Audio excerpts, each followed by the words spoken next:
Após o ato institucional do ano de 1968, que aprofundou o caráter repressivo do regime militar brasileiro implantado 4 anos antes, houve um corte muito grande das experiências musicais ocorridas no Brasil ao longo dos anos 60. Ao longo desse ciclo, surgiu e se formou a expressão música popular brasileira, o que sintetizava a busca de uma nova canção que expressasse o Brasil como projeto de nação que, digamos, idealizado por uma cultura política influenciada pela ideologia nacional popular e pelo ciclo de desenvolvimento industrial, impulsionado a partir dos anos 50.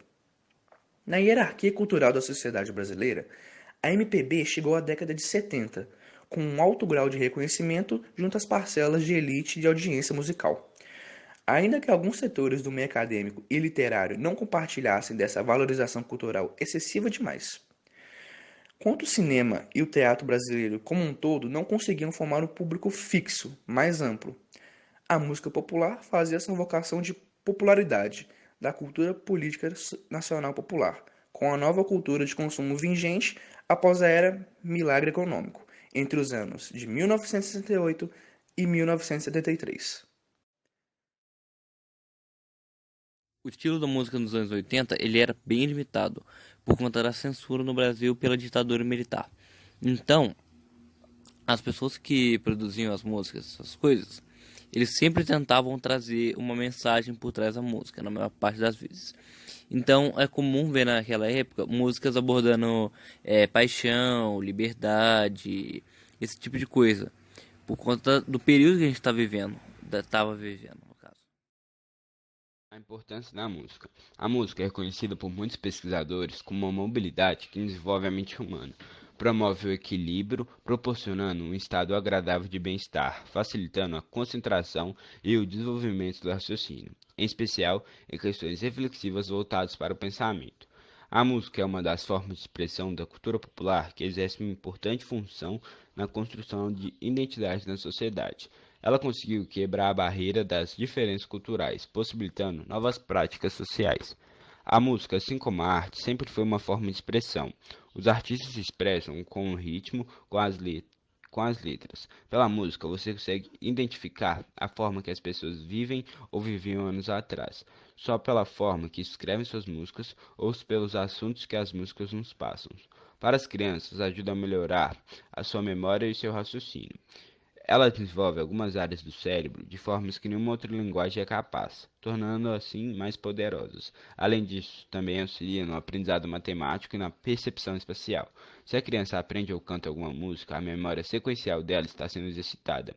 A música, como uma das manifestações artísticas mais importantes que há, possibilita a expressão individual, o registro de sentimentos e histórias de vida marcantes. Além disso, uma arte que possui muito poder de mobilização, servindo de plataforma para protestos políticos e de luta para movimentos sociais.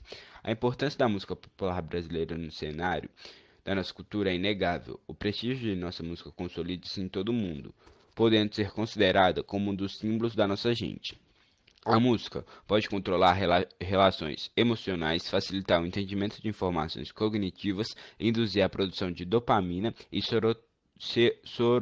serotonina, substâncias relacionadas a prazer e bem-estar. As notas musicais seriam capazes de aumentar a plasticidade cerebral, para a qual tem muita gente aí fazendo palavra cruzada.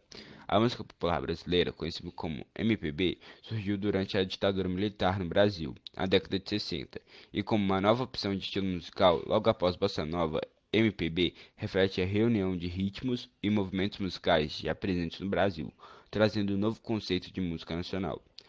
Para muitos músicos, a canção não deve falar sobre coisas banais, mas sim explorar letras na tentativa de mudar a realidade cruel em que grande parte do mundo vive, e buscar, através da música, liberdade para a humanidade.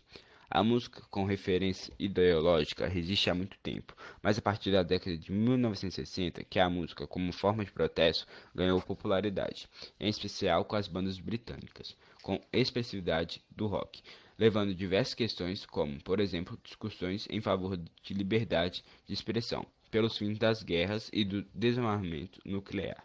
Durante a Guerra do Vietnã, outras bandas entraram em onda de protesto. Em 1964, no Brasil, A repressão e a censura instauradas pelo regime militar deram origem a movimentos musicais que viam na música uma forma de criticar o governo e de chamar a população para lutar contra a ditadura.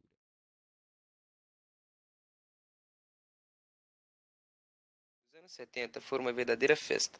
A década trouxe o grito de liberdade que estava preso na garganta dos jovens, juntamente com o resultado que veio nas músicas e letras que traduziram a época, mas também na moda e no estilo diferente de viver a vida. Muitas batas coloridas, calças bocas de sino e a rebeldia característica do movimento hippie. Tudo isso influenciou fortemente a música nacional dos anos 70. O período consagrou cantores e bandas essenciais e que fortaleceram a cultura brasileira. Até hoje essas canções são lembradas com muito entusiasmo, principalmente porque muitas delas se tornaram símbolos de resistências.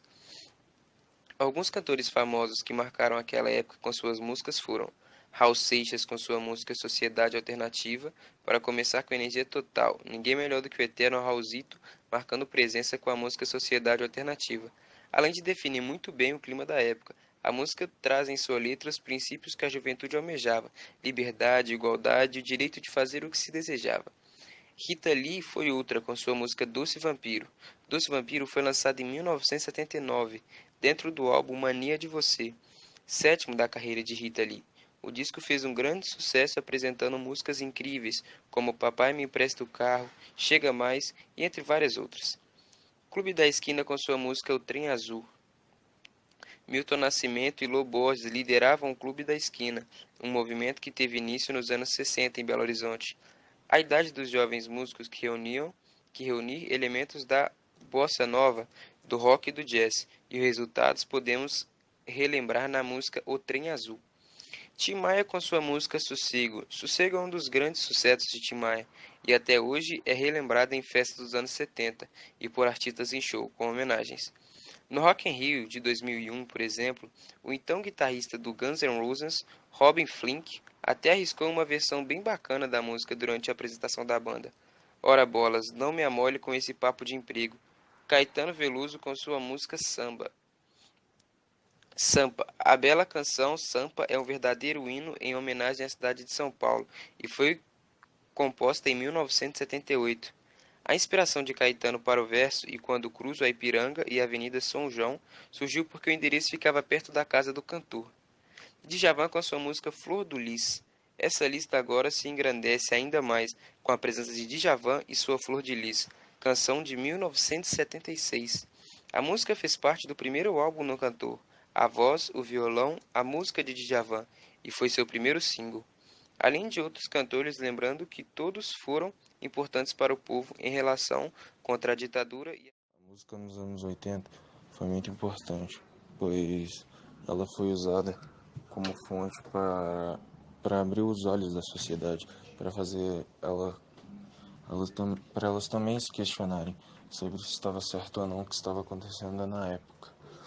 A música nos anos 80, ela era muito usada para os artistas fazerem desabafos sobre suas indignações sociais, raciais e religiosas, sobre discriminações feitas pelas pessoas da época. E bem, a música atingiu bastante os jovens, mas não só os jovens. O começo dessas músicas foi com músicas de rock e etc., mas veio abrangendo muitos grupos com o tempo.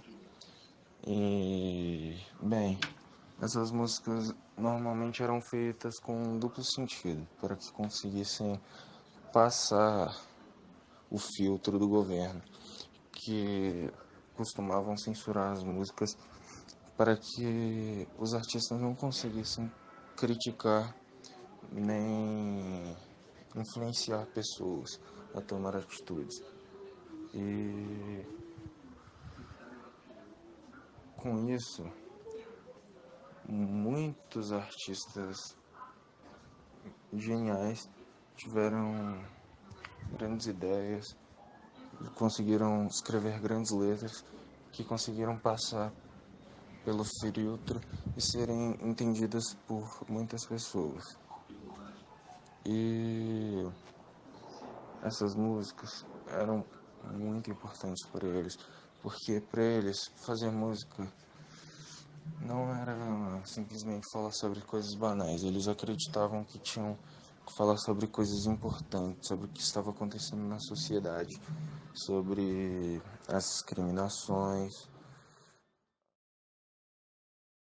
Além disso, vários jornais eram vigiados de perto com agentes do governo dentro da redação, e qualquer tipo de matéria contra o regime militar era censurada. Então, como a população não ficava sabendo de muitas dessas torturas, prisões e mortes, a parada só ia aumentando. A cada dia mais pessoas eram presas e muitas vezes sem prova nenhuma. Foi a grande era da censura no Brasil. A censura também pegou pesada com os artistas daquela época, porque tudo que eles produziam tinham que passar pelos censores do governo. E nesse ponto, músicos como Chico Buarque, Caetano Veloso e Gilberto Gil foram geniais, porque os caras faziam músicas criticando o governo, mas muitas vezes de uma forma que os censores não percebiam e deixavam passar. Na verdade, alguns desses censores eram bem burros, né? Porque olha esses exemplos. Acorda, amor, eu tive um pesadelo agora. Sonhei que tinha gente lá fora, batendo no portão, que a aflição era dura, numa muito escura viatura. Minha nossa santa criatura, chame, chame, chame, chame, chame o ladrão, chame o ladrão. E eu digo não, e eu digo não ao não, e eu digo é proibido, proibir, é proibido, proibir, é proibido, proibir, é proibido, proibir.